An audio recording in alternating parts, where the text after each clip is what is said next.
రానియకపోతే ముహూర్తానికి రాకపోతే ముక్కోడి దేవతల సాక్షిగా మిమ్మల్ని ముక్కలు ముక్కలుగా నరికి వాణ్ణి తీసుకుపోతా. నా ఇంటికొచ్చి నన్నే నరుగుతానంటావా? నీ ఇంటికే కాదురా, ఈ ఆంధ్రప్రదేశ్ లో ఏ జిల్లాకైనా వస్తా, ఏ ఊరికైనా వస్తా, ఏ సెంటర్కి రమ్మన్నా వస్తా, ఏ గడప తొక్కమన్నా తొక్కుతా.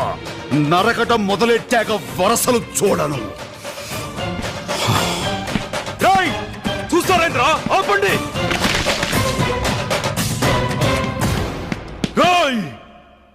ఆయుధం లేకుండా వచ్చినావు, మా గడప దాటి ఎట్టా పోతావు? ఆయుధాలు మీకు కావాలరా, నాకు చాలు.